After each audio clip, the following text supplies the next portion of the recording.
Fala aí, galera do Boteco Connection, beleza? Tudo bem com vocês? Rafa Barba aqui mais uma vez, né, pra gente trocar uma ideia hoje. Esse vídeo que eu pensei pra conversar com vocês, já que faz alguns dias que eu não posto nenhum conteúdo aqui no canal, foi porque eu tive um insight aí a partir de um reencontro que eu tive essa semana com um livro que eu ganhei de um professor muito querido meu, o professor Paulo Kosiuk, que hoje já não vive mais entre nós, já voltou a ser poeira de estrelas, como diria Carl Sagan. E um professor muito querido que fez parte da minha formação enquanto historiador. E ele me deu, na época da graduação, um dos livros da sua coleção, que é esse livro aqui. Não sei se dá para ver, todo mundo vê bem, deixa eu aproximar aqui. É o Manifesto Comunista, do Marx e do Engels, versão em quadrinhos da editora Versus. E esse livro ele tem um prefácio do Trotsky, tá?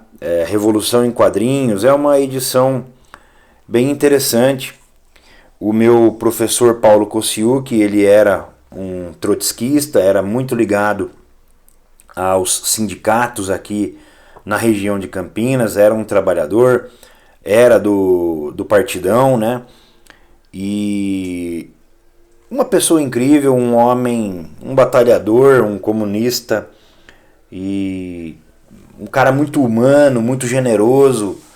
Uma pessoa com quem eu aprendi muito na época da graduação em História, na Pontifícia Universidade de Campinas, e o curso de História da PUC de Campinas, que é um dos cursos de História mais antigos do Brasil, tá? Um dos mais antigos, é um curso bem tradicional, assim, o curso de História da PUC de Campinas. Então fiz licenciatura e bacharelado na PUC de Campinas com grandes mestres, com grandes professores. E o Paulo Kosiuk, né, que eu tenho muito respeito, foi um deles e me deu esse livro. Então, esse livro estava, acho que numa mudança que eu fiz algum tempo atrás de casa, esse livro acabou ficando na casa do meu sogro, guardado lá na biblioteca, junto com os livros do meu sogro. Eu acho que eu não consegui transportar todos os livros que eu tinha na época, e alguns acabaram ficando guardados e ficaram lá na estante, na casa do meu sogro, e eu peguei esse livro, e muitas memórias vieram à minha cabeça. E a partir de uma releitura que eu comecei a fazer dessa versão em quadrinhos essa semana, falei, vou começar a reler aqui o Manifesto Comunista, versão quadrinhos, para refrescar algumas coisas, porque fazia muito tempo que eu não tinha contato com essa obra, fazia muito tempo já que eu tinha lido o Manifesto Comunista, e falei, vou reler novamente para refrescar algumas coisas na memória acerca desse livro, que não é o livro definitivo, né, obviamente, do Marx. Ele é um livro mais panfletário, é um livro que tem uma, vamos dizer assim, o seu objetivo era tornar mais palatável, né, para as pessoas, para a classe trabalhadora, o que pensava Marx e Engels em relação à teoria, à economia política e tudo esse tipo de coisa que a gente já está acostumado.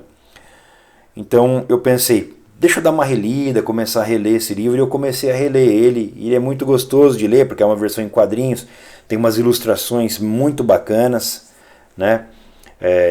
Eu acredito que esse livro deve ser bem difícil de encontrar para comprar hoje, talvez em sebo.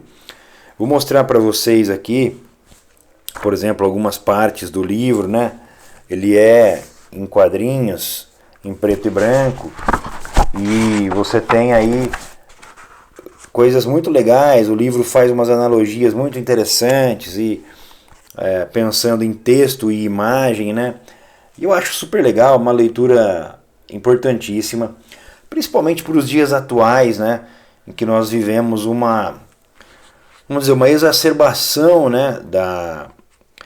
Vamos dizer, um crescimento desse direitismo mais tosco, e não só aqui no Brasil, mas um direitismo tosco que cresce ao redor do mundo, e tem havido agora uma reação, né, das esquerdas, tem havido uma reação para tentar Porque esses conceitos, né, da política, esses conceitos de sociedade, eles estão em disputa o tempo todo, né? E sempre que você tem alguns governos de esquerda, alguns governos de centro-esquerda, né, que avançam um pouco mais nas pautas sociais, existe aí um backlash aí da direita, e isso acontece também quando você tem governos de direita, e aí existe aí vamos dizer assim, uma reação também das esquerdas. Então essa disputa, né, essas disputas que vão e vêm, elas são sempre, vamos dizer, recorrentes na história aí mais recente da humanidade, principalmente durante a história do capitalismo, né? Então eu acho muito importante que a gente tenha isso em mente, né, de que nós temos aí a direita, depois a esquerda, depois a direita, depois a esquerda, e essas disputas elas estão sempre em voga, principalmente depois ali do fim da experiência socialista, do dito socialismo real, que foi implantado na União Soviética pelos bolcheviques ali. Então, eu achei assim muito legal, muito bacana, porque eu comecei a retomar alguns conceitos, comecei a repensar algumas coisas, a relembrar algumas coisas que eu discutia muito na universidade com alguns amigos. Eu tive muito contato com pessoas do PCO, tive muito contato com pessoas do PSTU na época, tive contato com pessoas da juventude pedetista já na graduação, né? Tinha uma amiga minha da minha sala que era da juventude socialista do PDT. Tinha amigos do PT ligado ao Partido dos Trabalhadores que queriam que eu me filiasse no PT.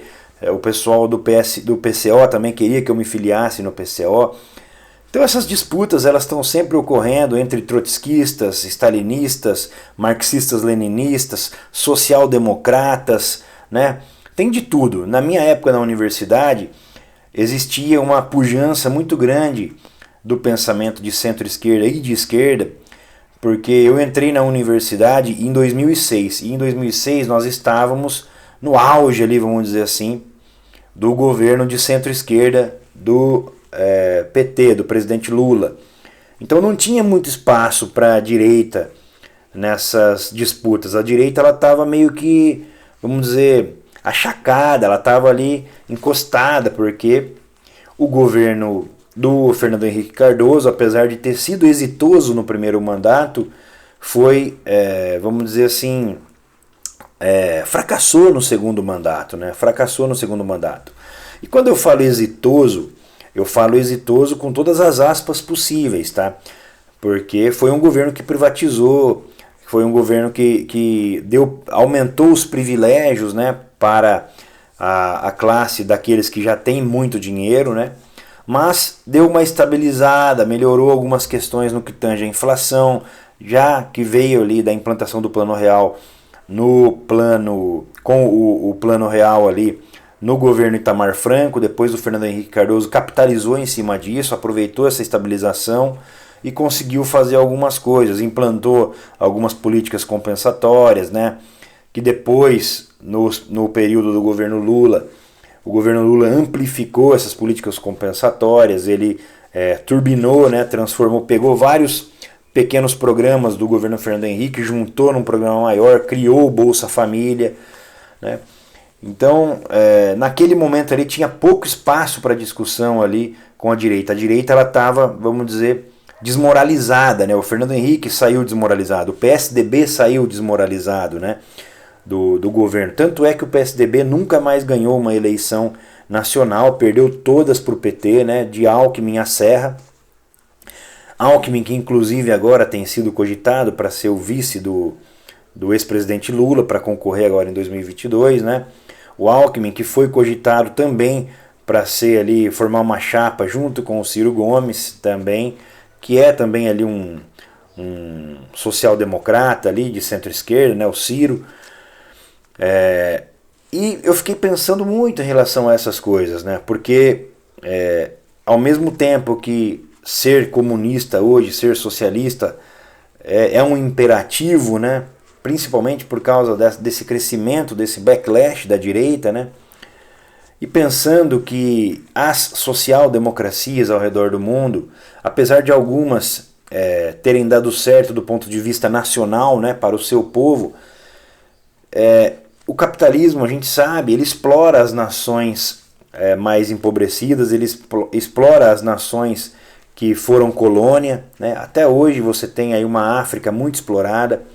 Até hoje nós temos aqui na América Latina os países que, mesmo libertos, mesmo independentes, sofrem e sofreram com golpes e com interferência europeia e principalmente norte-americana, né? Impedindo toda vez que você tem a oportunidade real de fazer uma mudança em países da América Latina, você tem essas interferências dessas nações estrangeiras impedindo, né, com que as nações aqui da América Latina se desenvolvam e também as nações europeias e assim em várias partes do mundo, né? Então nós entendemos, eu entendo que o capitalismo ele é um sistema que, apesar de em algumas localidades que você tem social-democracias mais bem estabelecidas, mesmo assim, essas social-democracias oprimem outras localidades do globo, impedindo que aquelas localidades se desenvolvam. Então, ser socialista, ser comunista, perdão, acaba sendo meio que um imperatismo, é imperativo, porque precisamos ser revolucionários, precisamos continuar com essa vertente utópica de que um dia é possível superar, né, esse sistema. Talvez não pelas vias do próprio comunismo, do marxismo-leninismo, mas é preciso que tenhamos viva a chama de que é possível a transformação, de que é possível a superação para algo melhor, para algo, para um tipo de sistema que privilegie o ser humano e não apenas os ganhos de capital, né? Então acho que era isso, gente, que eu queria conversar com vocês. Eu fiquei pensando sobre várias questões, nada muito profundo, mas é que realmente voltar a ter contato com essa obra aqui, que foi um presente do meu querido professor Paulo Kosiuki, reavivou em mim algumas crenças, reativaram em mim alguns pensamentos em relação ao próprio capitalismo, né? E ao que nós precisamos fazer para superar o capitalismo, né? E que é uma coisa muito difícil, todos nós sabemos disso, que temos canais na internet e discutimos, né, a política, a economia política. Aqui no Brasil, hoje principalmente, está uma disputa muito grande, né, entre ciristas, lulistas, né, principalmente pela questão da questão moral e de questões que envolvem às vezes até a interpretação da própria realidade, né, a maneira como as pessoas enxergam a realidade, né. Existem muitas questões em disputa no campo da centro-esquerda aqui no Brasil, né? E eu acho que às vezes se exacerba também uma agressividade e uma maneira de conversar com os outros que acaba gerando uma certa animosidade, às vezes uma coisa que faz com que role uma desunião. E isso não é muito bom, né? Eu sempre acredito que dentro do campo da esquerda é preciso dialogar. A gente precisa aprofundar as nossas diferenças. Eu sempre acreditei nisso, que nós precisamos aprofundar as nossas diferenças, dialogar muito, mas manter o respeito sempre com as outras pessoas, eu acho que é sempre o principal e o primordial para que a gente avance, né, no pensamento crítico de esquerda, no pensamento crítico que busque a superação do que nós vivemos hoje, que é um bolsonarismo tosco, nós precisamos retomar a classe trabalhadora para o nosso lado. Hoje existe uma camada muito grande da classe trabalhadora alienada, votando nesses candidatos da direita, né? O Brasil sempre foi um país muito conservador, apesar de termos tido aí 14 anos de governos progressistas aí de centro-esquerda no Brasil. Mesmo assim, a população brasileira ainda é uma população muito conservadora. Nós vimos aí durante os últimos anos um crescimento vertiginoso, não é, das religiões neopentecostais no Brasil, um poderio enorme de pastores e de pessoas que vêm manipulando as mentes, né, da classe trabalhadora. Então nós temos muitos desafios pela frente, mas dentro da centro-esquerda eu acho que nós precisamos debater sim, aprofundar as nossas diferenças. Não podemos permitir que a direita só impunha algumas bandeiras. A bandeira da moralidade, por exemplo, que eu vejo muitos amigos petistas dizendo que a esquerda não pode empunhar. Eu discordo, acho que a bandeira da moralidade, aquele que não é sujo com corrupção, aquele que não, aquele que tem exemplo para dar, né, ele pode sim empunhar essa bandeira, porque são diferenças que precisam ser colocadas no tabuleiro do debate, né? E aqueles que não querem isso precisam saber se defender e aprender a dialogar a partir dessas retóricas que estão presentes nas disputas políticas, né? Mas eu acredito que sempre o respeito é primordial, mesmo durante a discordância, mesmo durante um debate mais acalorado, é preciso se ter respeito pelo outro, porque nem todo mundo vai pensar igual a gente. Então eu não posso virar para um amigo meu de centro-esquerda, um amigo meu de esquerda e atacá-lo no pessoal, né? Nós estamos sempre discutindo no campo das ideias, né? Porque no campo pessoal eu tenho certeza que uma pessoa de centro-esquerda, uma pessoa de esquerda tem a humanidade, ela não tem uma pedra no lugar do coração. Então, algumas das nossas divergências elas devem ficar no campo do tabuleiro do debate, mas o pessoal não pode ser atacado, porque todos nós estamos no mesmo barco. Todos nós somos da classe trabalhadora, todos nós somos pessoas que queremos um país melhor, um Brasil melhor, talvez por caminhos diferentes, né? Mas o respeito é sempre primordial. Então é isso, pessoal, que eu queria falar para vocês. Leiam o Manifesto Comunista, né? Releiam o Manifesto Comunista, porque apesar de ser uma mensagem datada, ser uma mensagem que não contempla todo o pensamento de Marx e Engels, mas é um panfleto muito importante, tem conceitos muito legais para a gente retomar o nosso pensamento sempre de esquerda, mesmo que você não seja um socialista, mesmo que você não seja um comunista, mesmo que você seja apenas um social-democrata, um neo-keynesiano, é preciso reler, porque existem conceitos muito importantes para que a gente possa construir o nosso pensamento, o pensamento, vamos dizer, crítico acerca, inclusive, do próprio marxismo e tudo isso, né, que está em voga nessas disputas políticas, né? Então é isso, galera. Um vídeo aí de conversa mesmo, um bate-papo com vocês aí, aqui no Boteco Connection. E se inscrevam aí no canal, deixa o like, deixa um comentário, vamos conversar um pouco sobre isso.